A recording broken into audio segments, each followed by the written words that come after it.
Hi, welcome back to Read Aloud EDU. Thanks for reading with me. We are going to read Balloons Over Broadway. Look, the giant balloons. Oh, this book won an award. This is the true story of the puppeteer of Macy's parade. This book is new to me as well. I've never read this one. Here's the title page. And this is Tony Frederick Sarg. Sarg rhymes with arg. His life was from 1880 to 1942. Every little movement has a meaning of its own. That's one of Tony Sarg's quotes. From the time he was a little boy, Tony Sarg loved to figure out how to make things move. He once said he became a marionette man when he was only 6 years old. He loves making things move. He's a little engineer. His father had asked him to feed their chickens at 6:30 in the morning every day. Tony had an idea. What if he could feed the chickens without leaving his bed? He rigged up some pulleys and ran rope from the chicken coop door to his bedroom window. That night, he spread chicken feed outside the chicken coop door. Here's his idea. Number 1, spread feed the night before. Number 2, pull rope. And when you pull the rope, the door will open. And number 4, the chickens come out. So he can feed the chickens from bed. The next morning, Tony pulled on the rope and the door to the chicken coop opened. The chickens ate their breakfast. Tony stayed snug in his bed, and his dad, so impressed, never made Tony do another chore. That was a nice idea. When Tony grew up, he moved to London, where he discovered that no one was making marionettes for kids anymore. So, out of wood, cloth, and strings, Tony began to make puppets. He figured out ways to make his marionettes' movement so lifelike that they performed as if they were real actors. Word soon spread about Tony's amazing marionettes. Look. When Tony moved to New York City, the Tony Sarg marionettes began performing on Broadway. This is his studio?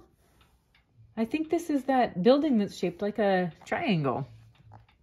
In the heart of New York City, in Herald Square, was the biggest store on earth, R.H. Macy's department store.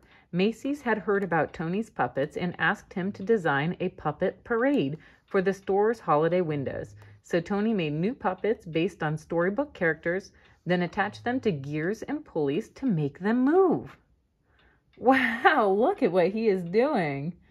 He cuts, sews, builds, colors. Macy's Wondertown. In Macy's Wondertown windows, Tony's mechanical marionettes danced across the stage as if by magic. All day long, they performed to shoppers jostling for a better look. But Macy's had an even bigger job in store for Tony. Many of the people working at Macy's were immigrants, and as the holidays approached, they missed their own holiday traditions of music and dancing in the streets. Macy's agreed to put on a parade for their employees, and they hired Tony to help. Oh, I'm loving this story. Tony, too, was an immigrant, so he loved the idea of creating a parade based on street carnivals from all over the world.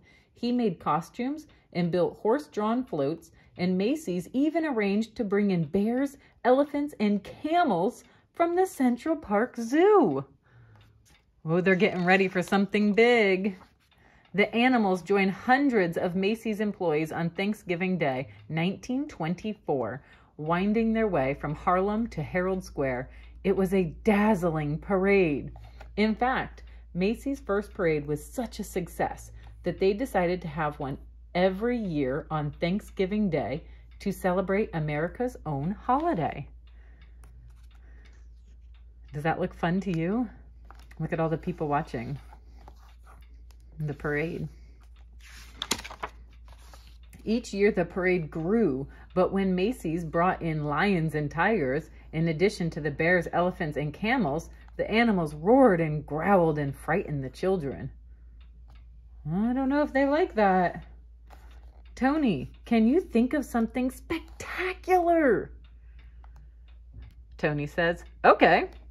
Macy's asked Tony to replace the animals. No more live animals. What's Tony gonna do? Tony hoped to replace the animals with some kind of puppets, but his marionettes were less than 3 feet tall. He would have to make much larger puppets in order for them to be seen in a parade. And how could he make them strong enough to hold up in bad weather, yet light enough to move up and down the streets? Tony knew of a company in Ohio that made blimps out of rubber, the perfect material for any weather. When he called the company and showed them his sketches, they agreed to make what Tony wanted. Still, how would Tony make his big puppets move? Look, this is the Goodyear blimp. It looks like this is giving him an idea. It says, construct using simple shapes glued together. Decorate and legs will be made from fabric and attached last. So he's coming up with an idea. Then Tony had an idea from an Indonesian rod puppet in his toy collection. Something like this. Wow! On Thanksgiving Day, Tony's creatures, some as high as 16 feet, spilled into the streets, and the crowds cheered wildly. Part puppet, part balloon, the air-filled rubber bags wobbled down the avenues, propped up by wooden sticks. Wow, look at all that. That's looking very cool. But now the sidewalks were so packed with people that only those in the first few rows could really see the parade. Tony realized his puppets would have to be even bigger and higher off the ground. And though the sticks helped to steer the puppets, they were stiff and heavy. Tony wanted his balloons to articulate, to move and gesture, more like puppets. But how? With a marionette, the controls are above and the puppet hangs down. So this is what you hold to control the movements, and the puppets hang down with strings. But he's thinking, but what if the controls were below and the puppet could rise up? He's gonna flip it. He wants to try to put the controls on the bottom so the puppets can go higher. During the next year, Tony set his new idea into motion. This time, he asked the company in Ohio to make balloons out of rubberized silk and strong as rubber, but lighter than rubber alone. Most important, Tony ordered the balloons to be filled not just with air, but with helium too. Since helium is lighter than air, it would make the balloons rise. Once the puppets were completed, they were deflated and shipped back to Tony in New York. They made the puppets for him. Tony did not know if everything would go as planned. What if the balloons are filled with too much helium? What if one hits a sharp object? Will they fit under the elevated train track? It was still dark on Thanksgiving morning when Tony filled the balloons with helium, tethering them down with sandbags. By 1 p.m., the sidewalks were packed with people ready for the parade. Then one by one, Tony cut the lines to the sandbags. Let's have a parade. Let's see. Whoa, I have to turn it. Look how high it is. Whoa. And the magnificent upside down marionettes rose up to the skies. The people below are controlling the movement. And there it is. Woo! How cool. Wow. Nodding and waving to the crowds below, they sailed past Central Park. They sailed down Broadway. They shimmied and swayed through the canyons of New York City. Look, they can even see from their windows.